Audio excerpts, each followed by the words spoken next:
Resource engineering. Today I'll continue that floods chapter. Okay, so till now we have discussed all these contents here. Till now we have discussed all to this duration curve and this flood flow frequency study, statistical analysis, flood prediction. Till now we have discussed up to this. So next I'll discuss a small portion, that is design flood. Okay, the design flood, actually the flood which is actually considered in the design of a hydraulic structure. The peak flood or the maximum discharge which is taken into consideration for the design of a hydraulic structure, that is called design flood. Every year the peak flood changes. Every year new flood, there will be new peak flood. So which design flood is chosen for a hydraulic structure? So for this, according to the severity of the damage caused by the failure of that structure, okay, which we are going to construct, according to severity of the damage caused by the failure of the structure, the design flood is selected. There are actually three types of design flood. One is called spillway design flood, standard project flood, probable maximum flood. Any one of these three is considered for the design. Let for the dam, if it is a larger or a big dam, if that fails, that will cause a catastrophic damage. So for that, one type of this design flood is selected. For a small dam or small weir or small barrage, okay, that for that one type of design flood is selected. Okay. First is spillway design flood. The flood or maximum discharge that can pass through a hydraulic structure without any damage or serious threat to the stability of the structure. Okay, without damaging the stability and threat to the structure, the maximum discharge that can pass through a hydraulic structure means through spillway or through undersloes. Okay, there will be undersloes and there will be spillway. So through that spillway is constructed. Why it is constructed? That is constructed to release the excess water when there will be a heavy rainfall or a heavy flood. So the excess water is released through that spillway, and the maximum water that can be released, that can be passed through the hydraulic structure, that is called spillway design flood, and that should not cause any damage or threat to the stability of the structure. Next type is standard project flood. Standard project flood, that means the flood that would result from severe combination of meteorological and hydrological factors that reasonably applicable to the region. Extremely rare combinations of factors are excluded. The factors, meteorological factors means heavy rainfall like cloud burst, very heavy rainfall, and cyclone may be considered. Hydrological factors means the runoff is maximum, the runoff generation from that watershed is maximum, okay, at that time. Means if we consider the urbanization of the area increases, then flood will increase, okay, because there will no vegetation will decrease, vegetation causes infiltration, and if the urbanization increases, then the runoff increases. Suddenly or quickly the flood water moves to this stream, that causes flood. So we have to consider all the combinations of meteorological and hydrological factors, but rare combination, very rare combinations which usually not occur, that is excluded in this standard project flood. And this SPF is used where the failure of the structure would cause less structural damage. If the structural damage is less, if there will be failure, then this SPF is used. Probable maximum flood is same as the standard project flood, means extreme flood that is physical possible in a region as a result of severe most combination of the including rare combination of the meteorological and hydrological factors. It is same as this SPA or transit standard project plot, but it includes the rare combination. It includes the rare combinations of meteorological and hydrological factors. Okay. Okay, let rare combination, cloud burst, it might not happen in past, but that may be considered. Okay, so this type of rare combinations are considered. So this is why it is considered. This structure, the structure is most important. Why it is most important? Because that structure, if that fails, that may cause the loss of life or catastrophic damage. If that structure fails, that would cause catastrophic damage and there may be loss of life. So for that type of structure, for that type of important structures, this probable maximum plot is used. This standard project plot usually the 40 to 60% of the PMF, probable maximum plot. Okay. For an example, just for an example, I'm giving this Mahanadi river, that is Hirakud Dam. Hirakud Dam is major dam, not only in India, but not only for Odisha, but also for India. So if that fails, that dam fails, then 70 to 60% of the Odisha will wash away. So that would cause maximum damage to this, means there will be loss of life, there will be catastrophic damage. Total the downstream region will wash away. So that type of important structures, for that type of important structures in the design, this probable maximum plot is used. Okay. Another example I'm giving, the last that there is a barrage in this river, that is Noraj barrage, you can say, or any dam you take, any dam, small dams which are not popular, very small dams which are totally not popular. Okay. And small catchment, for a very small catchment. If that type of dams, small dams fails, or barrages like Noraj barrage that fails, that only submerge some area. Okay, some crop there may be damage to some crops, but then that will not cause any loss of life, or the damage will not be catastrophic. Okay, so for that type of structures which are not so important, which are, you can say, medium important, for that type of structure the standard project plot is used.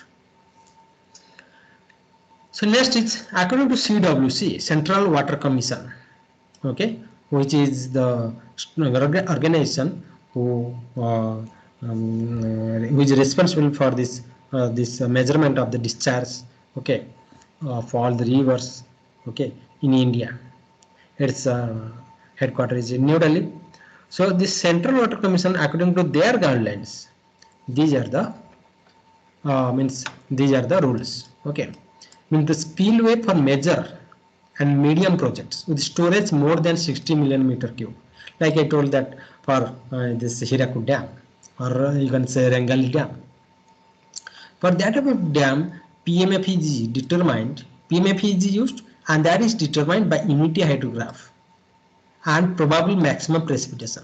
Using probable maximum precipitation, okay, this PMF is considered but determined using unity hydrograph maximum precipitation. If this is not applicable, possible plot frequency method is used, like we discussed in the last class, for the T1000 years.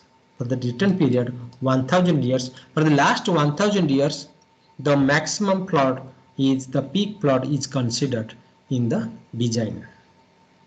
Okay, means using plot frequency analysis you have to find out this. And permanent barrage or minor dams with capacity less than 60 million meter cube. SPF is determined by unity hydrograph and standard project storm, which is usually the largest recorded storm in the region.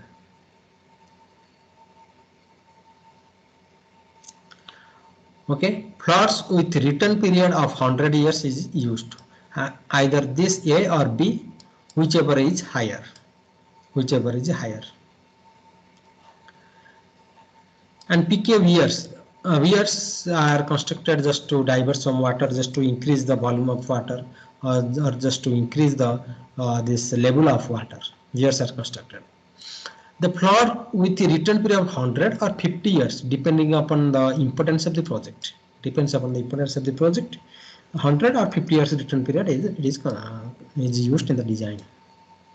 Aqueducts. Aqueducts are the cross drainage works, that is called cross drainage works. These structures are constructed in the river at the junction of river and natural drainage or natural stream. Okay, let a natural stream is meeting a natural stream is meeting a drainage line. Okay, natural stream is meeting a canal. A canal water, where water is supplied for the irrigation. Okay, let a canal is meeting a natural stream or river. At the junction of that natural stream and the canal, a structure is constructed. Okay, just to pass the canal water without disturbing the flow in the natural river.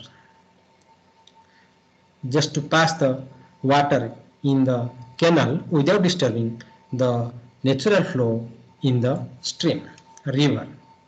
Okay, for that of this cross drainage works, aqueducts, they plowed with a 2-year return period. Okay, like waterway, there is waterway, foundation and freeboard. These are the considered plowed with a return period of 50 years and 100 years. Okay, the foundation is designed according to 100-year return period, and the waterway means that aqueducts has two parts, one foundation part and the water part means the top part, where canal water is supplied. So that is designed according to this 2-year return period, this 50-year return period. Okay, and the project with very scanty or inadequate data, if there is no data. Okay, unit hydrograph depends upon the data. This plot frequency analysis depends upon the data. The more data we have, the more accurate result we will get. So if we have no data and is very less number of data is available, in that case empirical formula can be used to estimate the peak plot. Okay, next is Indian standard method. Bureau of Indian Standard. Okay, according to Bureau of Indian Standard, the dam is classified according to this, according to gross storage and hydraulic head. If the gross storage is 0.5 to 10 million meter cube, then it is called small dam. And hydraulic head varies from 7.5 meter to 12 meter. If the gross storage is varying from 10 to 60 million meter cube and hydraulic head 12 to 30 meter, it is considered as intermediate dam. If the gross storage is more than 60 million meter cube and hydraulic head is more than 30 meter, it is called large dam. So first classification is done, and according to this small or intermediate or large dam, the design plot is used.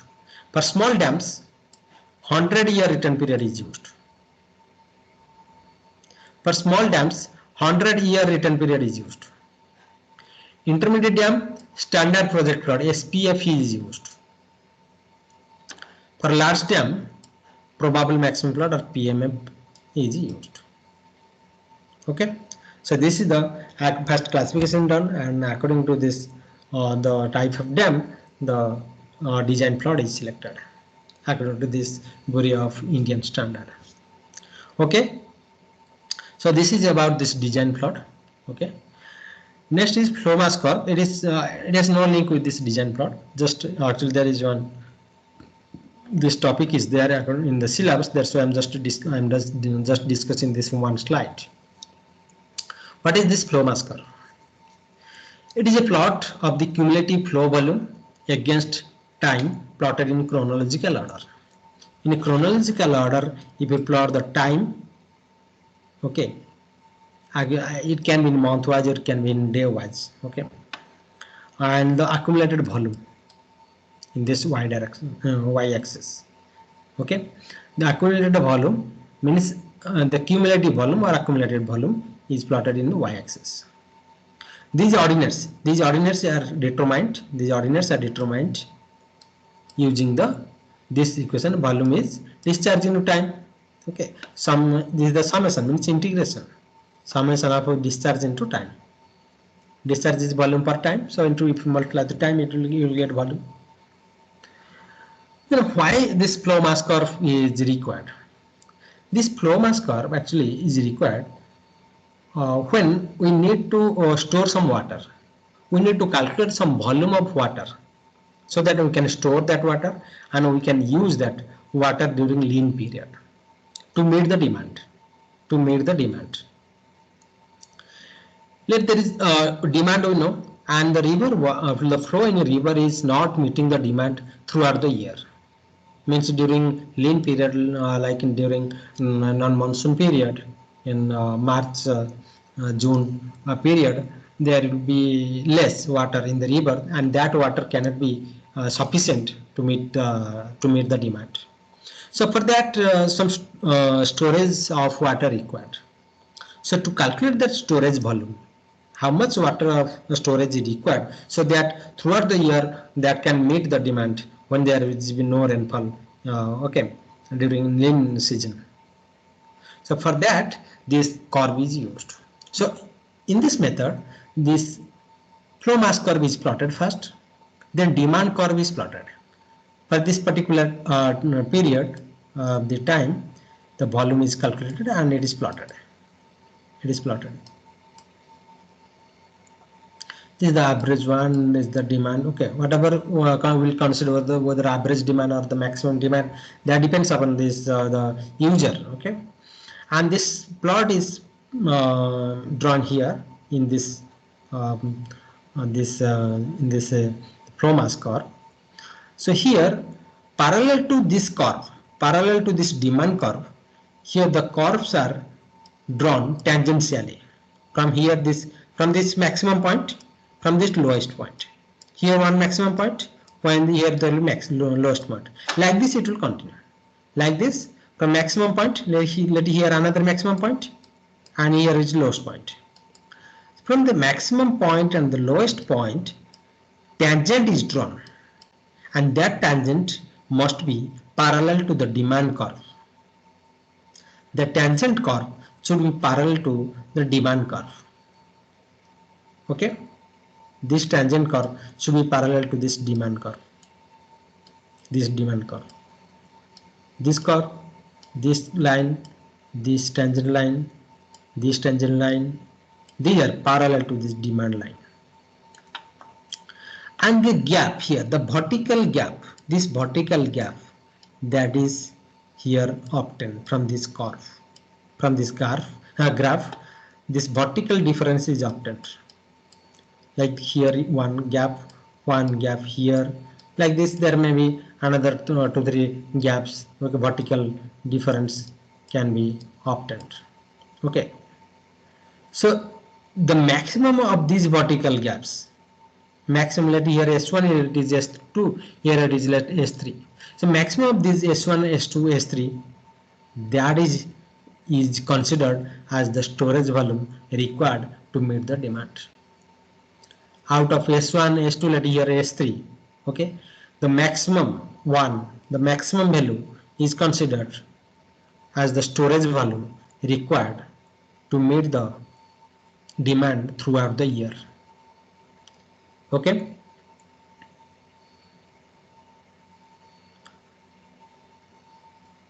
this much. Thank you so much.